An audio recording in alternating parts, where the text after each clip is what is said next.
My name is Hanson Hosein, and I am the co-founder of the Communication Leadership Graduate Program at the University of Washington.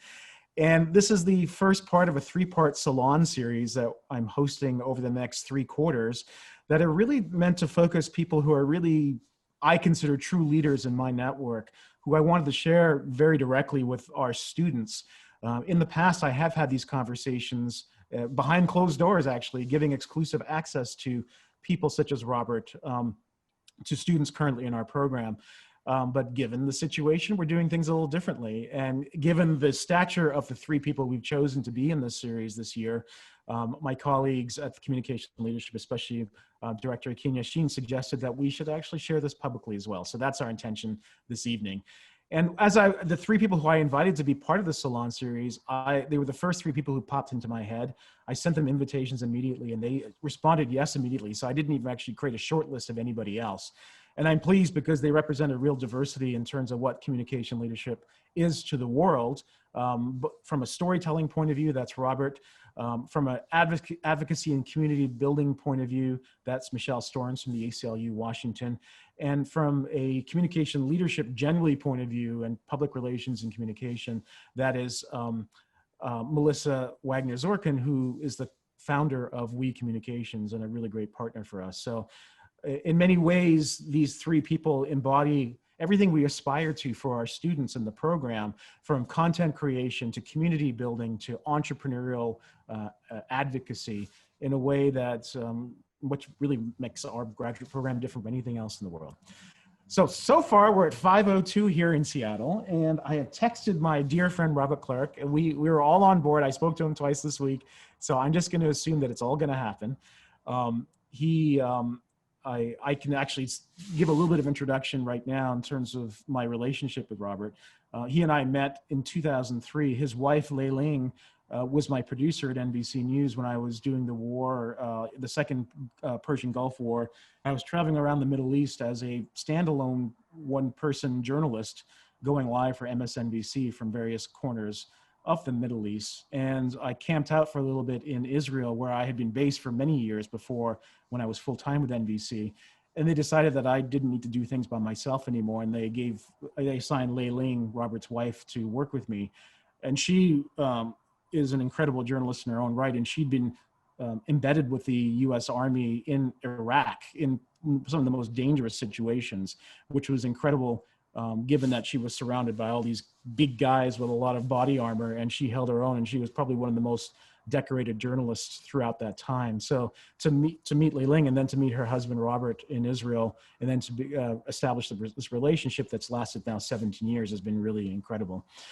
And the students who have decided to join us for this conversation all have some kind of connection to photography or visual storytelling. The way that we did this was I sent out a note to all the current students in the program and said, here are 3 guests. Who would you like most to engage with? And what question would you ask of them if you had the opportunity?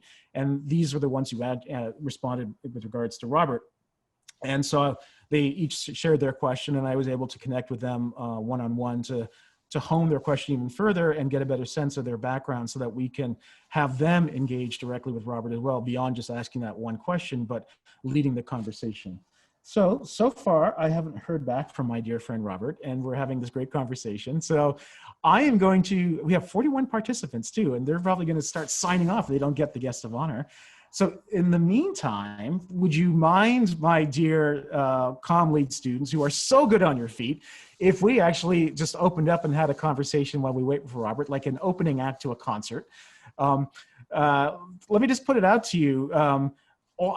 Before we started, I was just engaging with everybody, and many of these people either use film or have used film. Almost all of them use professional cameras.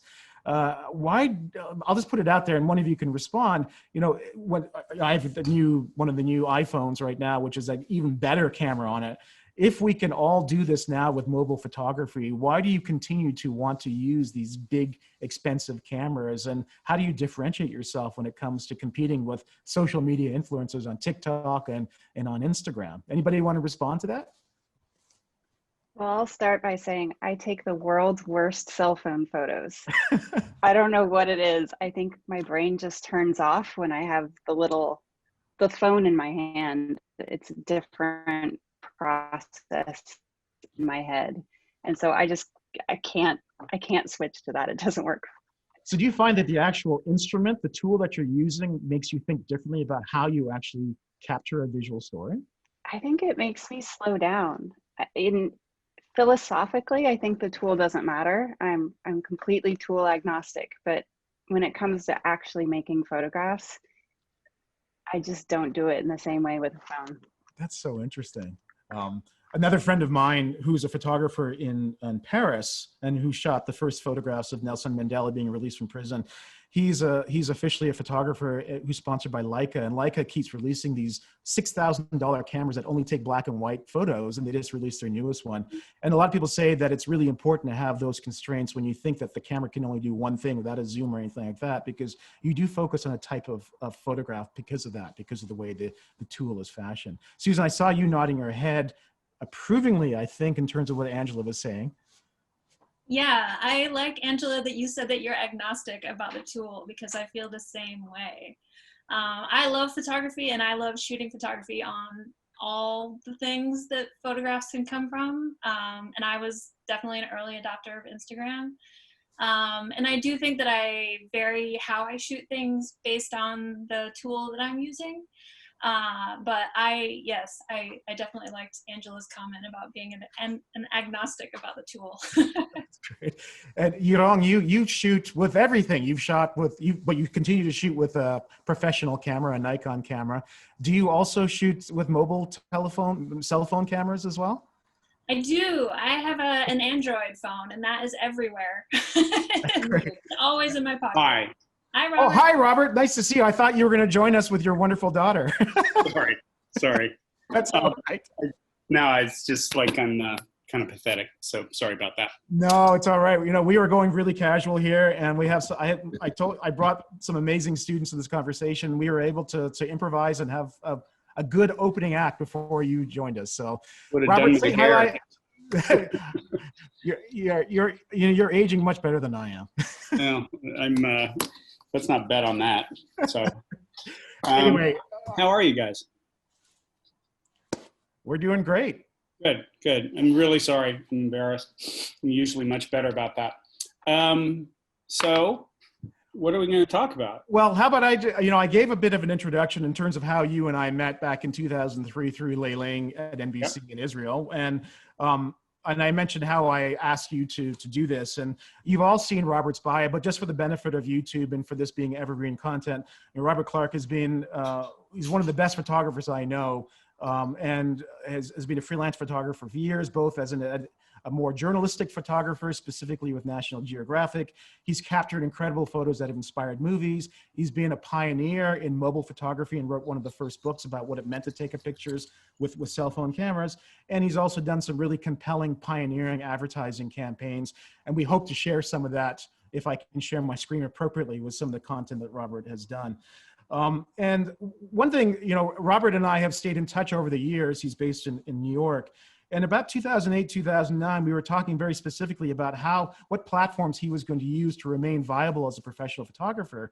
And then we lost touch for a little bit, and suddenly I noticed on him on Instagram that he's got over 500,000 followers. So I figured, hey, Robert's figured this stuff out. So one of the reasons why I wanted to invite Robert to be the first featured guest for the Salon is like, here's a person who's an entrepreneur, he's a storyteller, he's somebody who's very much established himself in the traditional world of photography and media making, but he seems to have made the successful transition over to the digital world and manages to be an influencer despite the gray hair that we both have. So I wanted to be able to explore that, but also to have our students engage with Robert about that. So that's the introduction. Robert, we've got 7 students joining us. They all have some kind of connection to photography. And they're going to be asking you questions along the way as well. Some of them are in Seattle, some are in China. I think that's pretty much it in terms of international spread. Okay. And I'll bring them into the conversation as we can. So with that, Robert, thanks for joining us. Thank you. I am very sorry I was late. We ordered dinner on Friday nights and it came late, and I don't know. That's totally fine. No really good excuse. There's no such thing as professional perfection in this current situation. So Yeah, it's a different reiterate. world, isn't it? Yeah. So let me just ask you right off then, Robert, what's it like to be a professional photographer of your standing while still being really good at using Instagram? Well, it's really interesting. I mean, I recommend everybody watch The Social Dilemma, the movie. On Netflix, right? What's that? That's the one on Netflix, right? Yeah, it's pretty frightening about social media and what it's done to the world. And Instagram to me is really kind of a nice billboard for me on the information highway, out there. And that's what websites used to be, and it's now more what Instagram is for me, and I can interact with it and respond. I mean, most of the time I send messages to photo friends and things, it's over Instagram. I don't even text as much anymore, or email certainly. That's a bigger, longer, serious conversation if I want to email anybody. So I think, the behaviors keep changing, and now like TikTok is coming in and people are, really utilizing that for a lot of stuff. I don't understand TikTok at all. And I got off Twitter for a long time, but my wife has kind of egged me to get back onto to Twitter. So, and I was going to give it up again, but then Josh Mankiewicz responded to something. So I'm now back on. So, but it's interesting. I think you have to embrace all technologies. I have a lot of younger photographers and people come and talk to me and they say, oh, I want to work for National Geographic, or I want to do this or that. And without being like flippant or anything, I think people, it's great to have goals. You have to have goals. They have to be goals that are obtainable by you. Working for National Geographic is not a goal that you can obtain because you can't control whether they give you an assignment or not. You just need to be good enough, smart enough, hardworking enough to get there. So I have so many friends and younger photographers who are just so focused on getting something in the yellow borders. But is that? I put this out on LinkedIn actually. When you look at what it means to get a job at National Geographic today versus having 1 million people follow your cell phone images on Instagram, yeah. What should a younger person aspire to if they actually want to be a professional photographer? Does one have more currency over the other right now? Well, you don't make money off of likes necessarily. You can, I know some really well-known people, really wonderful photographers who just are broke, who don't have anything. I have got a very good friend who's a great photographer, and I've bought some of his pictures over the years just to help him out some. He's done 15 stories for National Geographic, but when he's back in New York, he drives an Uber. Oh. So, he can take phone calls, he can do this, he can do that. And I mean, it's hard right now. And that's when younger people tell me, I always try to tell them they should have to have like a very accurate goal that is attainable by them and their talents. Okay. And it's also like people say, oh, I want to work for National Geographic. And then, I find out that they don't subscribe to the magazine and they don't read the magazine. So they have this concept of what the magazine is without really knowing what the magazine is. I get all these science-based stories that are complicated and over the years, I think I've done 50 stories now, but over the years, the dinosaur stories kind of butt up into the rise of mammal stories, and there's overlapping time periods, and my knowledge just keeps growing and growing and growing. And after 50 stories, there's a lot of crossover, and I also know how to approach a story. So when I go to shoot pictures for something, for a story,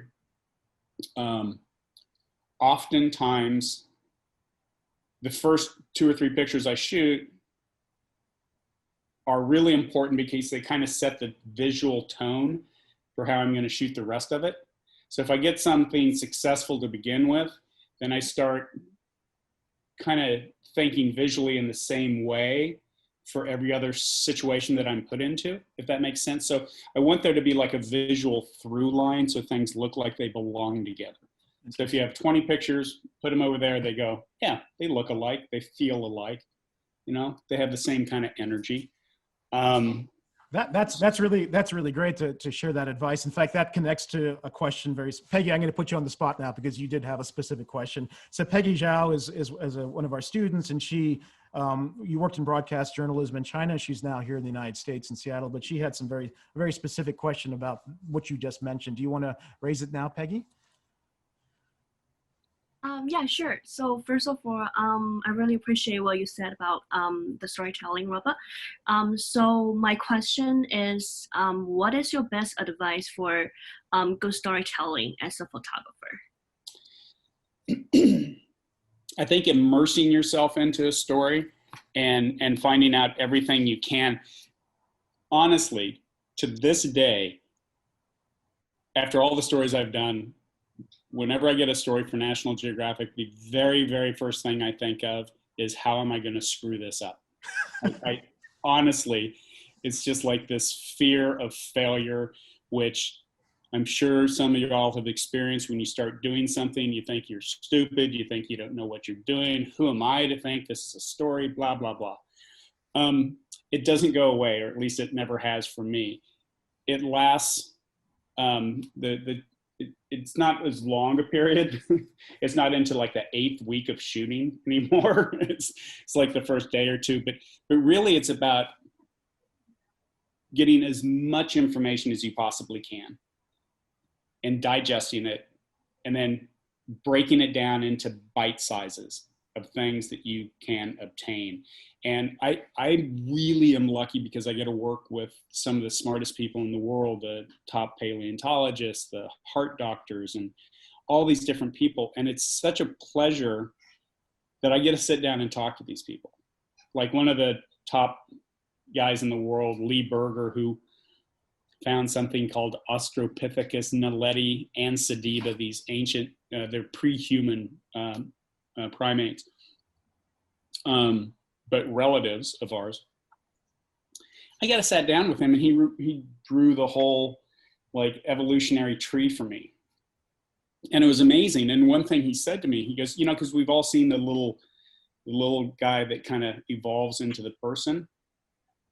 He did this really complicated drawing of, he said it's like a river when the river goes dry and there's all these switchbacks over and over and overlays. And he explained it to me like that. And he explained it in such a visual way that it really helped my understanding of how human evolution happened. And it's those type of moments where I get to spend time with people that are like that, you know, that are just, you know, I spent a week in a tent with a guy who is the one that proved that we have Neanderthal DNA. We were camping in Russia, and a guy named Svante Pabo, you know, he's the one that, you know, he did the DNA on this bone they found in a cave in Russia, and, you know, figured out there's something called X-woman, the X factor DNA. So it's just, I'm so lucky to have worked with people like that. And, you know, throughout your career, you're going to meet people like that, and you'll be able to do that too. But you have to really embrace those moments. And I think I'm naturally very curious. So I think that's a real benefit for me. It sounds like you do a lot of listening before you actually look and start taking pictures then. I do sometimes. I really do sometimes. But then like I said, I went to Russia to this cave where they found this thing, and, you know, and the guy who was running the camp was this Russian guy, and I saw him, we waved as I went in, and then all of a sudden I disappeared for 2 hours, and I ran over to the cave because the light was perfect and all this stuff, and he got all offended. And it's like, no, it just wasn't, you know, the light, you know, I'm not here that long. So anyway, you know, you just, you know, I get excited sometimes when I'm shooting too, and I just forget about everything else. But you really have to, there's no one way to do a story correctly. There's no one way really to know if the pictures are any good, unless you're I mean, your personal satisfaction is, so if I'm shooting a picture, because I do a lot of setup pictures and I'm documenting bones or this or that or some object. And when I'm shooting that, when I actually get a physically good feeling in my stomach, it's like, oh, that's okay. And then I move on, you know, so it's like an emotional, physical reaction to stuff for me. And that's just, you know, I've been shooting pictures. I think this is my 42nd year. So since I was 16 years old. So it's, you know, it's exciting it's still exciting. I have this new book that has just come out, and Texas Monthly just wrote a really nice review. And so it's nice. And I shot that like 10 years into my career. And it's maybe the best thing I've ever done. I mean, I still think I'm turning out good work, but I'm really proud of this work. And it was raw photojournalism. It was black and white. It was. And that's the Friday Night Lights stuff that you're talking about. Yeah. So that was exciting. Yeah. What, Peggy, was that a good enough answer about storytelling and photography? Well, but I kind of went off on a tangent there. You just have to immerse yourself in as much information as possible. Yeah, totally. My daughter's here telling me to breathe. And she's probably right. But just, it's information. Get as much information as you can. And also, I used to go to the bookstore all the time, and I'd find photography I like. You know, I'd pilot 50 photo books, and then the ones I liked, I put here, the ones I didn't like, I'd put back, and then I'd go back to the ones I liked. And people think you shouldn't copy other photos, and I disagree in a way. Miles Davis said in his autobiography that we all learn the same notes and we all play the scales, but then it's how you take those notes and scales and rearrange them to make it yours. So until you get like a real handle or control over, you know, the instrument, whether it's being a writer or being a photographer or a videographer or somebody recording sound, it's okay to do what other people have done because it's a limited art form. I mean, all these things have been done before, but then you'll get your own voice. And over time, you know, the stuff will become yours. It'll start to look like you and feel like you. I mean, other photographers who know my work really well, they'll open a picture for the magazine and my name's not on the front, but they know I shot it. And I can do that with my other friends too, because I've seen so much of their work and they have such a individual style. Is that style of yours, by the way, I want to tell to my co-panelists here, if you actually just want to interject into the conversation, just take yourself off mute and I'll notice that you want to say something and I'll do that. But I'm just curious about that style because you're taking pictures of bones, insects, brains, and famous people, and then, you know, veterans. Is there a unique visual vocabulary that transcends your subject so that people really do know that's a Robert Clark photograph? I don't know. I mean, a lot of times, like, in like stones and bones and artifacts and things like that, I use a light to make people look at what I want them to look at. I don't care what the editor wants them to look at. I've researched the story. I'm going to make some decisions on my own. I'm using a light to make them pay attention to what I want. So that's like the real storytelling, the strength. You can't rely on an editor for that because editors are really hiring people to solve problems for them. You know, they want a story to go off of their desk to somebody who they trust. And then they want the story to come back to them and have, you know, the problem solved, and problems solved in a clever, interesting, beautiful way. Or I've got one photo editor I've worked with a lot, and he's very controlling. And I always pretty much shoot what he wants. And then I shoot what I want. And usually, I'd say 80% of the time, I'm incorporating some of his information in what I shoot, but it ends up being shot the way I want, and looking the way I want. And I love Kurt. He's so fun to work with. We've argued for 25 years about things, and you know, it's a good relationship to have, that kind of push and pull with somebody that you can, you know, and I think I've been thinking a lot about this recently, that I was a very competitive younger photographer, and I think that photography and everything anymore is just more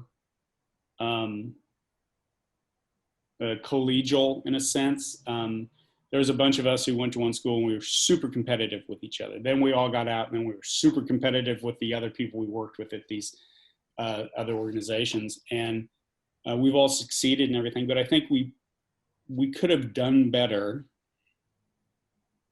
and not had our egos so fragile if we would have just been more collaborative, because I think we all would have learned more from each other. It's not like there's, I'm going to succeed and they're going to fail.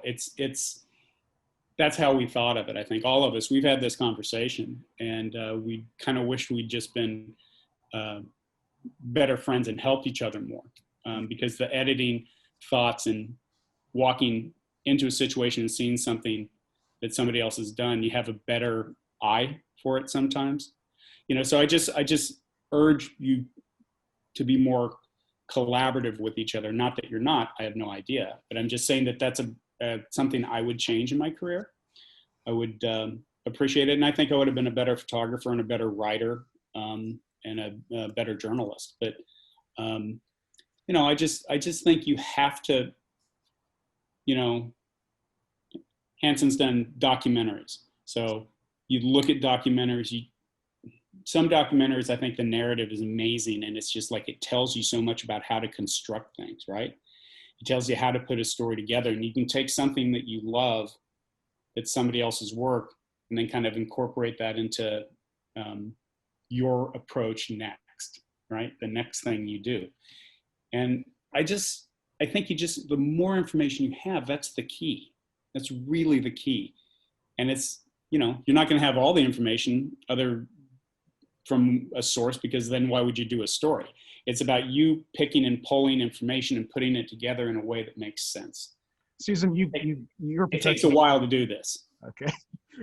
Yes, and Susan McLaren, who's joined us, is a professional photographer as well. Her email address begins with Susan with a camera, which I love. Susan, as you've heard Robert talk about his own experience as a professional, in terms of where he gets that great feeling in his stomach when he's taking the right picture, how does that jive with your own experience? And feel free to ask whatever questions you'd like to ask of Robert as well.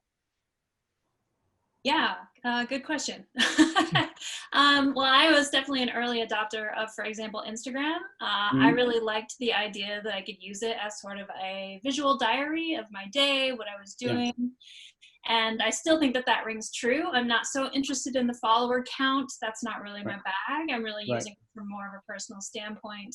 Right. But on that, I was really curious about your own use of emergent technology. Obviously, you are also an early adopter of cell phone technology, mobile in particular.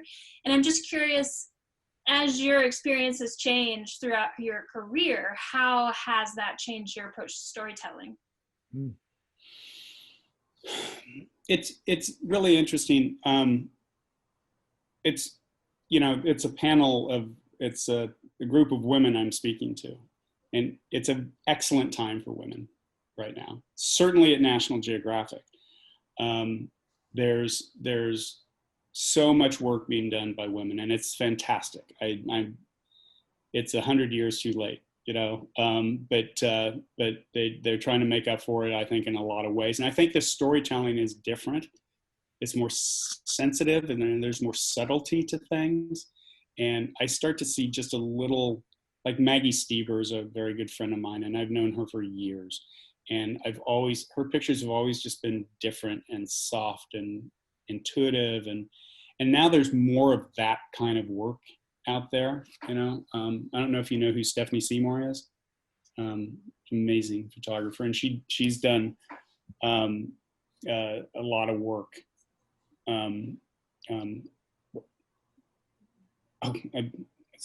Stephanie Sinclair, I'm sorry. She did child bride stuff. She's amazing, and like, she took this story They didn't really want to do it at Geographic. They didn't know how to do it at Geographic. She figured out a way to do it. She's told this amazing story, and she started this organization that is changing people's lives, you know, and it's amazing. And that's where I have a real hard time thinking that photographers or most journalists are really objective, you know. They're not. I think there are people who see things and deny it, you know. I think there's people who see things and it moves them, you know. I mean, I just don't know how. I haven't done any work in Palestine, but the stuff that has happened in, you know, in the Gaza, and then the stuff in Syria is like, I don't know how there's objectivity there, really, from my point of view. I think you just have to hopefully go in there and tell the story as it really is and get the information out there. And then that goes into the whole issue of, what's that? I said I've been there. There isn't, at least I didn't find a way to be. Yeah, I mean, it's just like, what's the other side of this? You know, there isn't, you know. So so I think that objectivity is like kind of fictionalized, you know. I think you do want to research and hear both sides of the story, you know, play devil's advocate with information given to you from both sides. And that doesn't say that people aren't going to manipulate you or you're going to make mistakes, but whatever. I just don't think that certainly in human rights situations like that there's much leeway, you know, on either side of it. So, but I like I say, I think the best thing to do now is just to find stories and follow them and be passionate about it. The football book I did, I mean, it was just a football book, but now you look at it and it's really about, you know, 30 years later, it's this book about culture. And I think it's a more interesting book now than when Buzz Bissinger wrote it. I mean, the visual part of it certainly is presented in a much more sophisticated way. Your response to Susan is a nice tie-into Estelle's question, which she presented to me. Estelle has a background in photography and digital marketing and events, and so she wanted to ask a question. I think it ties in very well to what you just said. Hi, Robert. Hi. Thank you for being with us. I appreciate it. My question just has to do with something that's come up quite a lot this year, specifically in our program, but I was just hoping you could speak to kind of how you tell stories that are honest through photography that feel inclusive and diverse. You know, it's a lot of the work I do. It's interesting because the more diverse the Geographic has gotten, the more diverse my work has gotten, because I was always going out with like dude paleontologists, you know, or like, you know, so the more diverse that the magazine gets. And now I went out with a woman named Sarah Parkak, who is genius. You know, she's Harvard, Oxford, Yale. She won the TED Prize. And she did all this ground penetrating satellite radar and found like 300 new sites in Egypt to dig. She's an archaeologist. And she found a new center for Petra. Wow. You know, from above, she could find this stuff. She found Viking settlements in Newfoundland, you know, Viking longhouses. And, you know, I've done a lot of stuff with Sarah, and she's brilliant. She teaches at in Birmingham, Alabama, and they let her pretty much do whatever she wants since she won the TED Prize and things. But she uses this satellite technology because she worked at NASA and she has relationships there where she can redirect the satellites for a while and do some searching of things. Really brilliant person. But, you know, the more successful she became at Geographic, the more stories I was doing with her. So I've been, you know, my work has become more diverse basically because I think the Geographic has been more open and more diverse themselves. In who that they give grants and research opportunities to. And you would say that you're doing better work because of that diversity, it sounds like. Well, you know, I think the Geographic, I think it was 16 million circulation when I started there.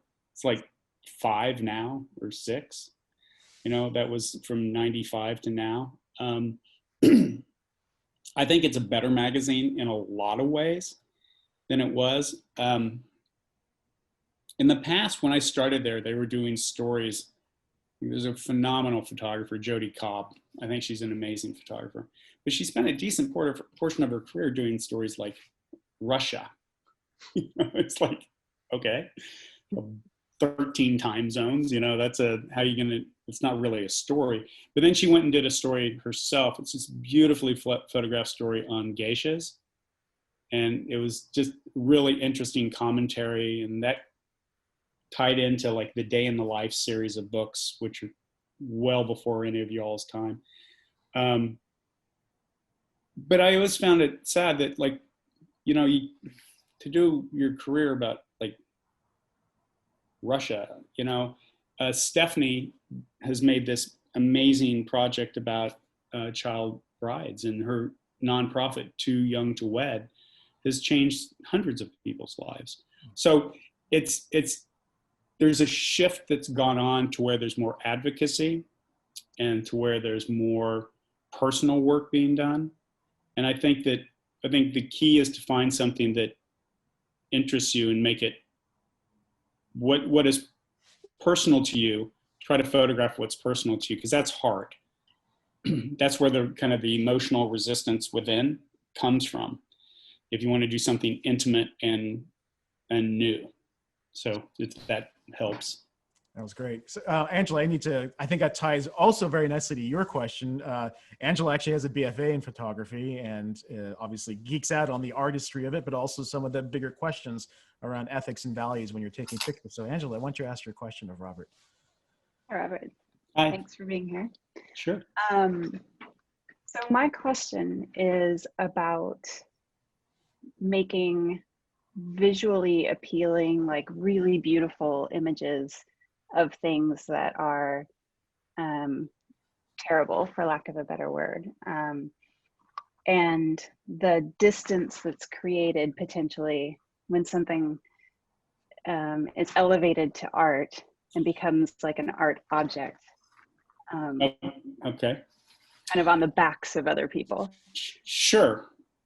Very valid, very interesting too. You're familiar with Sebastiao Salgado? That was one of my main examples of this. Yeah. So perhaps you could explain for everybody else what that is, who that is, and there's a documentary called Salt of the Earth, which is about Sebastiao Salgado, and he's an amazing man. He was an economist. He's Brazilian. He is an amazing man. I've been fortunate enough to know him, and ran into him one time in Paris, and with his family, and had coffee. And I mean, he's one of the great photographers, I think, of the last century. He was raised as an economist. He started shooting pictures of coffee plantations to illustrate his reports he was writing as a economist for the Brazilian coffee concern or whoever it was. But he didn't pick a camera up until he was 28, which is amazing if you know the visual strength of his work. That proves you can pick it up and start doing it whenever. And the most important thing I think that Salgado had once he got to the point is he had a reason for doing what he was doing. He had a point of view, which I think is the most important thing a photographer can have, is a point of view, a reason for doing what you're doing. He was heavily criticized. So I know a lot about this, and it's interesting to me, is Salgado became a member of Magnum Photo Agency, and his early work is poor people, indigenous people, hardworking people. But that's not the work that he's been criticized for. He photographed the first 100 days of the Reagan White House. Reagan got shot. He was there. He got on a plane, and this is before you could transmit pictures, if you can ever imagine a world before you can do that. He got on a plane and flew to Paris, and he sold like the pictures for like $1 million. Literally, his take on it was $1 million. So all of a sudden he had $1 million, and he's like, wow, what do I want to do? So he went for 18 months to Ethiopia and started recording the famine. He was there for 18 months in a row. He didn't leave. He couldn't leave. It was just eating him up and haunting him. And he ended up, when the famine story broke in Ethiopia, which was around, Live Aid was in 1985, so it was around 1982 or something like that. He gave 100 pictures to the New York Times Sunday magazine and 100 pictures to the London Sunday Times magazine, and they both did stories. Neither of them, and this is interesting, I used to have copies of each, neither of them ran the same pictures. Out of the 100, they just chose different images, which was interesting. And he was blamed. He has a very romantic way of seeing the world, and his composition is beautiful. And, you know, some of the pictures were criticized for being too beautiful or beautifying this terrible situation. And I don't think that that's fair to put it on him. It's not like he's like, there's this starving child and I'm going to try to make it beautiful. And, you know, there's been all this research done about people saying that the overabundance of human rights photography and war photography and stuff like that desensitizes us all to the images, that there's so much out there that we just can't and stop taking it in, and it stops affecting us. And I don't know necessarily if that's true, and it saddens me if it is, but I do think that we're at a point where there's so much imagery out there. And I can just speak because I know his core, how he has explained it in the past, is that's certainly in his, that's just how he sees things, you know. And you can see this beautiful picture because the composition is beautiful and the lighting's beautiful, and it's just the way he sees things. Are you familiar with Gene Richards? Mm-hmm. Right? Gene's pictures are raw. They're more raw than Salgado's. And you aren't going to hang like Gene's like mental institution in Mexico on your living room wall. But Salgado's been so successful at selling prints and having museum shows, and that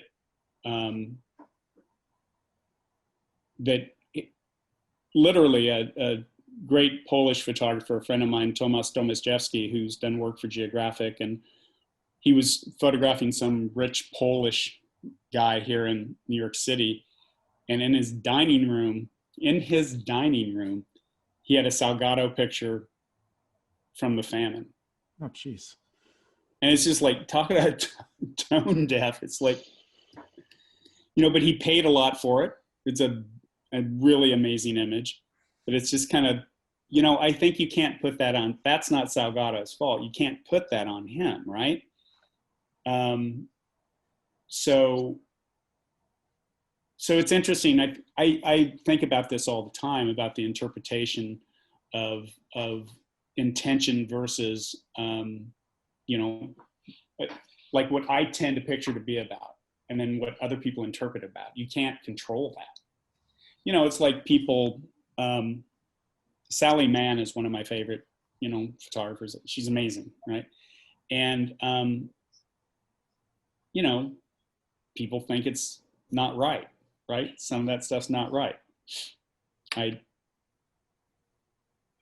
don't know, you know, that there's one of her, you know, there's a lot of drama in that family too. I mean, her son, who she'd photographed a lot, I think his name's Evan, he committed suicide, you know, and you know, people go, oh, it's because of this or that, and it's like, I don't know, I don't think so. I mean, there's a lot of other issues, and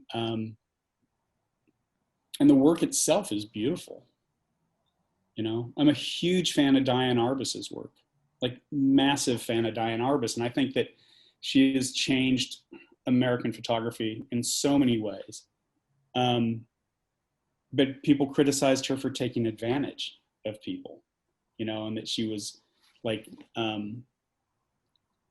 putting people in the worst light, you know, just for shock value. And I don't think that's true. I think that's just how certain people see certain things. I mean, some people will shoot sunsets, and then some people will turn around and shoot the garbage on the ground. I mean, you're familiar with Gary Winogrand, right? Mm-hmm.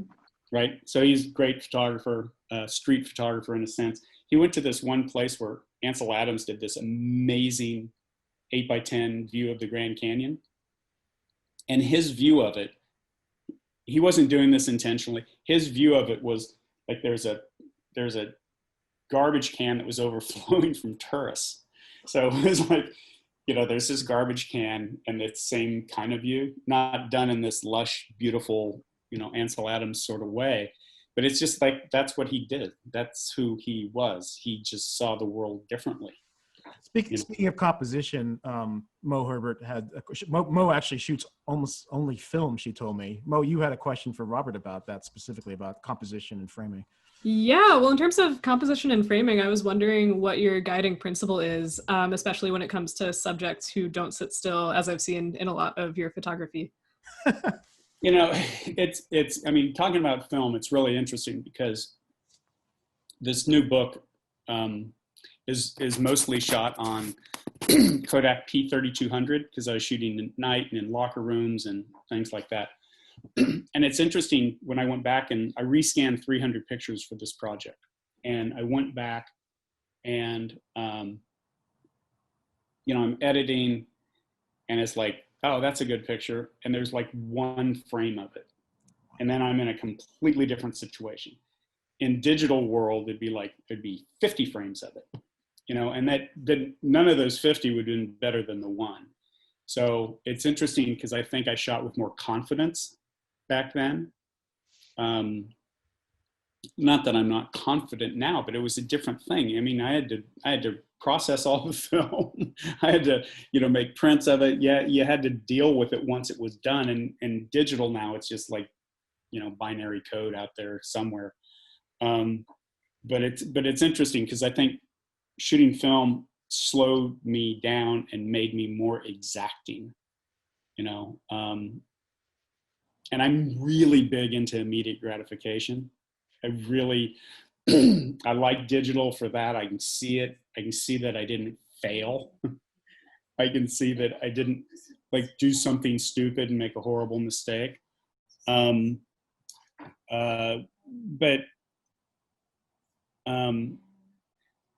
I like film for that reason, and it has a different energy to it too. It just feels different. I think digital is too smooth and too perfect, you know, and it just doesn't reflect reality.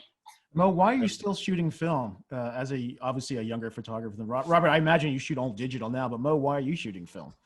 Yeah, well, so obviously, like, I started off digitally, but then in undergrad, I studied film production, and we had to shoot a 16 millimeter movie film. And cool. I think that really, and we edited like analogly on a Steenbeck, and that's cool. I feel like that just opened my eyes to the process, and it's just like, I love how hands-on it is, and it does really make you focus on like the mechanics that are happening, versus on a digital camera, you don't necessarily always have to think about that. And I love that it's just like more of a naturally occurring process. And also on like an aesthetic note, I don't like the sort of crunchiness of digital. I don't love the colors. I love the grain structure in analog. And obviously, like, if you wanted to, you could mimic that in post, but there's something about it organically happening that I really appreciate. You know, Leica gave me some cameras, and they gave me an M10, which actually is beautiful capture because it has a structure to it. It feels like film. So that's why I really like using that. But, you know, my favorite camera is a Rolleiflex. And I just like the fact how people respond to it. People respond to it differently. Now everybody's got the Canon D5 or whatever, you know, the camera is that everybody uses. And it's like, you know, I tried to do street photography with that in Naples, and everybody's like, hey, watch it, you know. So that's why I started using a Leica and a smaller camera some. So it's just more, you seem so predatory. You seem like such a news photographer guy, you know? And I don't really know what I want my career to be or to be about, because I still think there's a lot of stuff I'm really interested in doing. But I know I don't want to be the news photo dude. That's just not, even if I went and covered a protest, I'm not interested in getting it to the Associated Press or anything like that. I'm interested in kind of the long view. Like you look back at like Bruce Davidson's work from the civil rights era, just brilliant, amazing work. You know, so, but may have lost the thread there. No, that's okay. That was great. No, I just wanted to bring up that conversation. I want to hear still from Cass and Yurong. I know that Robert may have addressed your question to a certain degree, but to either of you, did you want to ask a question of Robert that either is the question you had or something that has occurred to you during this conversation? Yurong, we were talking about you've used different cameras in your career as well. What Robert had to say about his choice of camera probably resonated with you as well. Did you want to ask Robert your question? Yurong? Oh, you're on mute. There you go. Sorry. Okay, sure. Thanks for being here, Robert. And I have a question just for your National Geographic experience, because you talked about some just now. I want to ask you what has been your most memorable experience in working with National Geographic? That's my question. You know, I've had some really good experiences. I mean, you know, I love Beirut was one of my favorite places. I love Cambodia, Angkor Wat specifically. Every place I've been in Peru has been amazing. I've been to 80 countries, I think, and it's like really, really hard to choose one experience.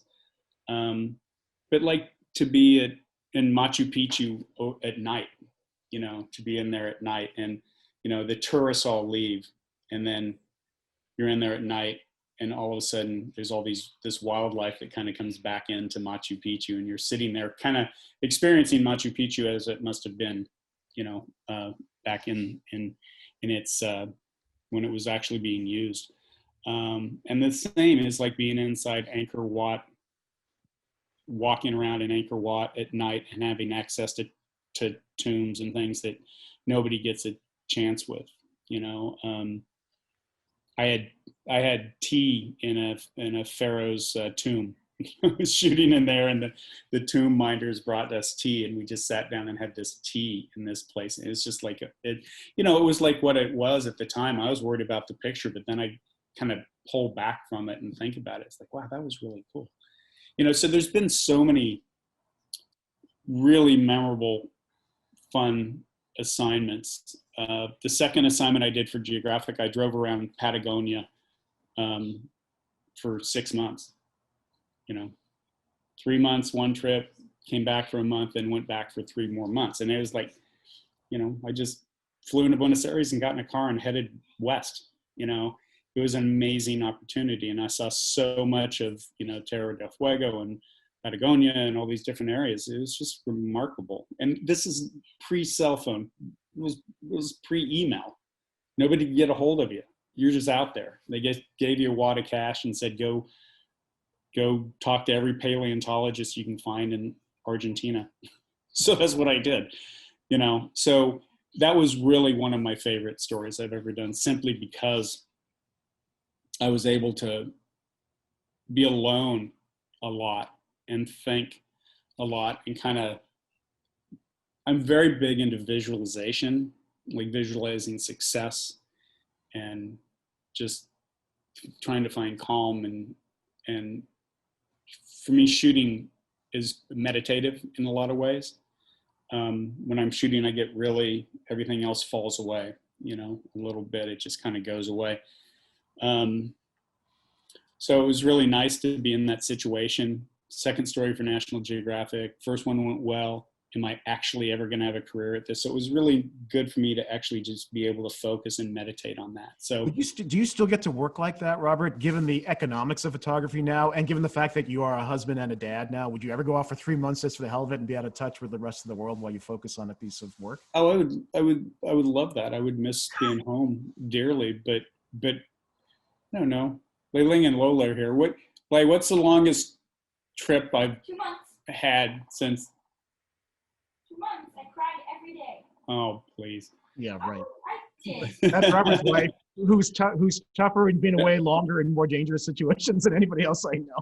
Yeah, exactly.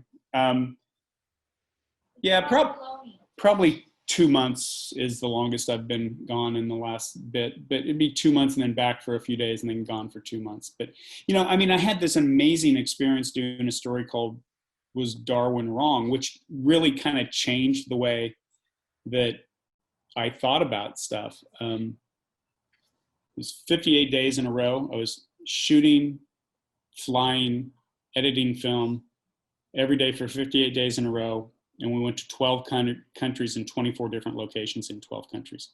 Because the story had been pushed and pushed and pushed, and then it was on deadline. And it was a very important story because the editor, Bill Allen, was retiring, and this had to run in November. And it was like, it's not controversial to do a big story on evolution, but it kind of was subversive in a way for that time period. And you won an award for it too.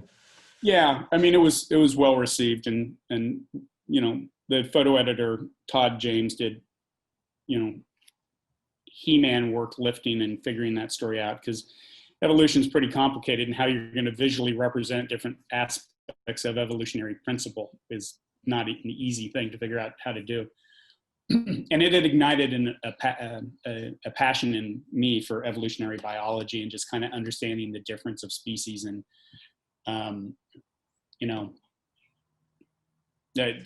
there's a million different kinds of beetles and they look completely different. And I mean, literally a million different species that they've identified. And they think there's probably 2 million species. So there's 25,000 different kinds of orchids. And there's a different moth, bee, beetle that pollinates all of them. For every orchid, there's one thing that so there's this whole unison of the planet that is just so beautiful to kind of look at and understand. Real quick thing about Instagram is I put a picture of a lichen up, the lichen, the little spot on rocks. I don't know anything about lichens, so I put it up and I said, hey, I don't know anything about lichens. Does anybody know about this?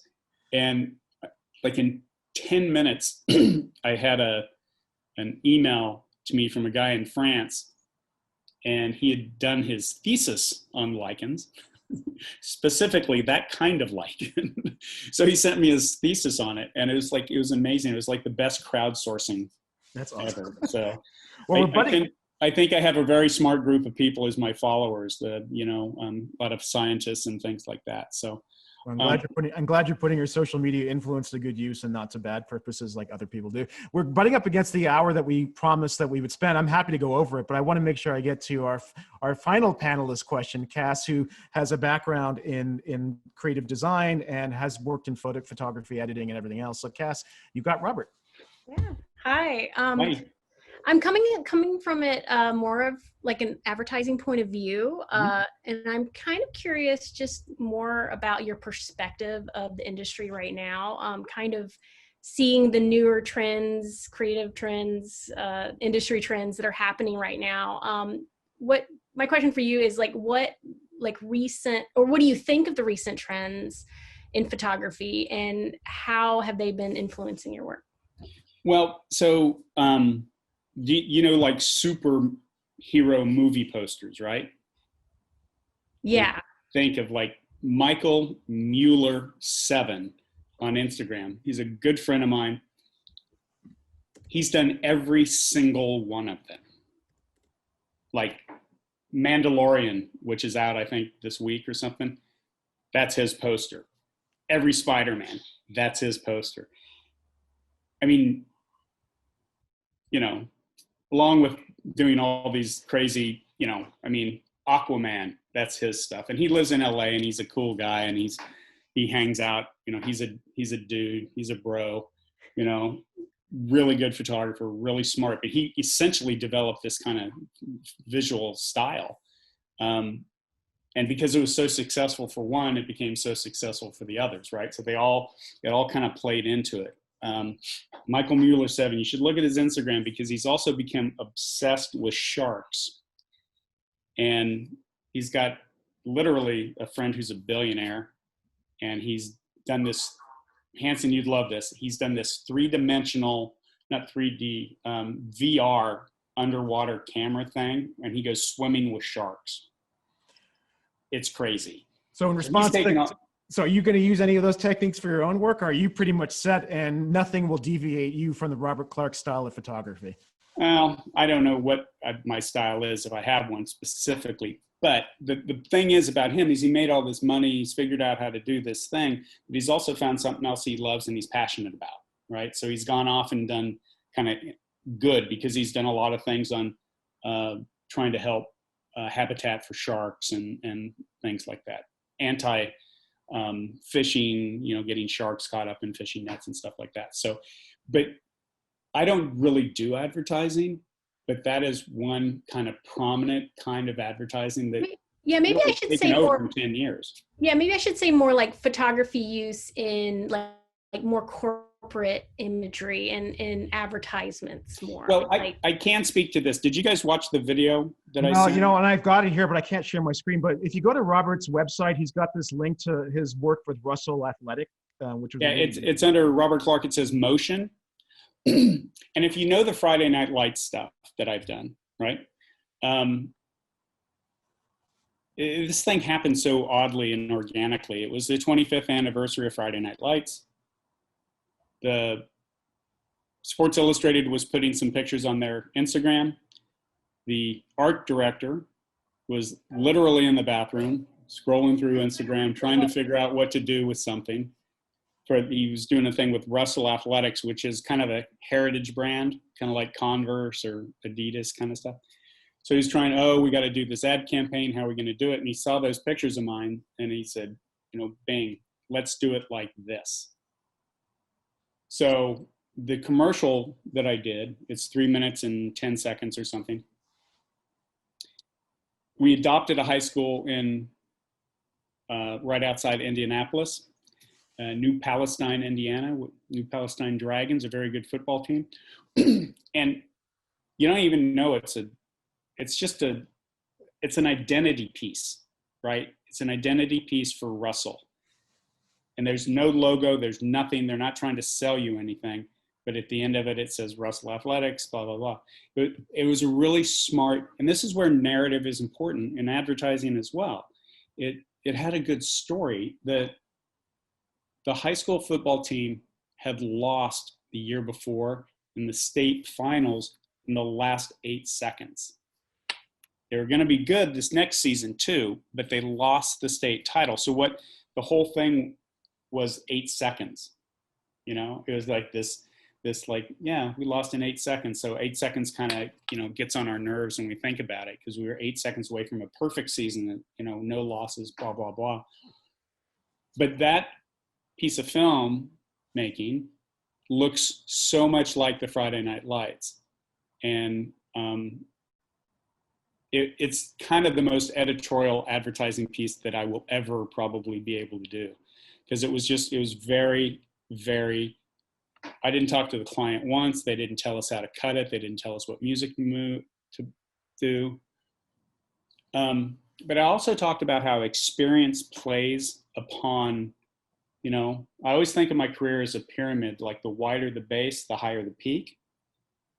When I did Friday Night Lights, every coach would always have another coach record their halftime speech. They just did that. That's just a thing they did. And you'll notice at the beginning of the Russell piece, if you do watch it, that it starts out with the halftime speech of the state championship game. And when we were having this meeting about whether to do this, I said, well, you guys need to track down the halftime speech. And they're like, why would it? And I said, believe me, they'll have it. And that laid the entire tone for the success of the film. And that was just, you know, you guys are young, you know, you're young, and just, you're going to have these great experiences, and these experiences will build on each other. And you just have to kind of remember to connect the dots. And so the whole success of that was based on something that had happened to me 30 years earlier that I assumed was still happening, and I was right, you know. So, you know, I think really it gets to me to a point to where you really have to just trust your instincts, work as hard as you can, get as much experience as you can, be open to possibilities, but also rely on yourself, because you guys are experiencing things that nobody else in the world is experiencing them. And you're experiencing them the way you are experiencing them, which is unique to anybody. And it's your interpretation. I think people, you can't be scared to have your own voice.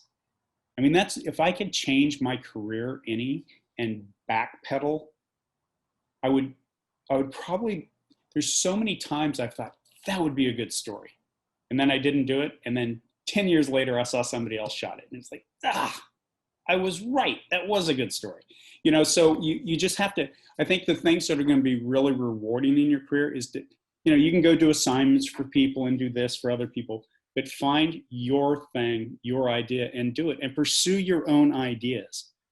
Because your own idea, I mean, you're all smart. You're in a great school, and, you know, so it's about nurturing and developing your own ability to tell stories. And everybody grows and changes at different rates. You just got to be open to failure. I've failed a lot, and I've shot a lot of bad pictures, and I've made a lot of bad choices just photographically and stuff. But, you know, as long as you keep working at it, it's gonna, you know, it's gonna rise back up to be where it's what you want. That's great storytelling and great advice to students who are in a program that focuses on storytelling. We are at the end of our time, but a lot of people haven't dropped off yet, so I'm happy to take it a few more minutes, but I'd love to see, at least, I want to first start with our panelists. Do any of you have any short, pithy questions they'd like to ask of Robert? And Robert, can you answer in a short, pithy way as well? I can try to be more short. So feel free, anybody just want to unmute themselves and ask any further questions of Robert amongst my 7 panelists here, my brilliant Come panelists. on, ask questions. Robert, I wanted to ask, like, what you're working on right now, or what you're hoping to be working on next. Well, remember, pithy and short, Robert. Pithy and short. I'm really pushing this Friday Night Lives, this football book right now. It's on Texas Monthly, Instagram right now, and texasmonthly.com. And I did a blog post with a friend of mine yesterday, and so there's a lot of activity around that. I've been talking to a company, Fiden, which produces photo books. And I want to do a book on sumo wrestling. So I just think culturally it's fascinating. I shot in a sumo stable last time I was in Japan. And, like, you know, I used to think they were just big guys, you know, but they are so incredibly graceful and strong and have such balance. I found it fascinating. So I'd love to do that. If I can get somebody to pay me to do that, that would be awesome. So that's kind of what I'm focused on next, is trying to do that, you know, and being safe, getting through COVID and being safe, you know. I'm doing a show in Dubai of some of the evolution of feathers work I've done. And so this is like, they asked me to do a show in Dubai and teach a workshop. And I'm like, oh, okay. Okay, if we're doing it about birds and feathers, I want to shoot all the king's falcons. And they're like, okay, we'll ask. And I'm shooting like the best falcon stable, whatever it's called, in Dubai in February. So that, like, something like that just came up kind of organically, but also is like, how am I going to make it work for me? Oh, falcons. I'd love to do some pictures of falcons. So, you know what I mean? It's just like these things, you're going to get these ideas and you just need to follow through with them. Great. We do have one question from one of our alums who just graduated, who was in the Air Force before. Who are the young photographers that you see up and coming? And maybe you can refer quickly to their Instagram channel. Estelle had to pop off, but thank you very much for joining us, Estelle. Young photographers. I don't know. One of my favorite photographers is a guy named Christopher Anderson. He's a member of Magnum. He's an amazing photographer. He uses color photography so well. I think if you just look at Christopher Anderson, you're going to see a lot of beautiful work. You know, for really stylized, kind of controlled photography, Dan Winters is an amazing photographer. Longtime contributor to Texas Monthly and things like that. Let me see. It really kind of depends on what kind of work you're interested in. There's a guy named Tim Fadick who's been covering the pandemic incredibly well. Where's he based? Is he in New York? Brooklyn, yeah. He lives 10 minutes from me probably. Tim Fadick does beautiful, really smart work. And he was all over the emergency rooms and in the morgues and stuff like that. Philip Montgomery is an amazing photographer. He's doing a lot of stuff for the New York Times Sunday magazine. There's a lot of people whose work I really, really respond to. And I think that, I'd like going, if they want to go to my Instagram and just look at the people I follow, there's some pretty great photographers in that group. Yeah, you don't follow that many people. I'm glad that you follow me still, but yeah, it's good that's a good resource. Well, I think we're going to bring that to a close just because I think people begin to drop off now. I want to also give our panelists a chance to go have dinner, but Robert, I feel really fortunate to know you. I feel fortunate that you were willing to give us this time and to share your wisdom and your experience very directly with our students and with our community. And I owe you. But thank you for doing this amazing work, and thank you for being relevant and continuing to find ways to be relevant in a world that is changing so fast. Well, it's really nice to be asked. Honestly, I mean that sincerely. And I want everybody, just give them my email, robert@robertclark.com, if they have any questions, if they want to talk to me about anything, if they want to show me some work that they're excited about or interested about, or I'm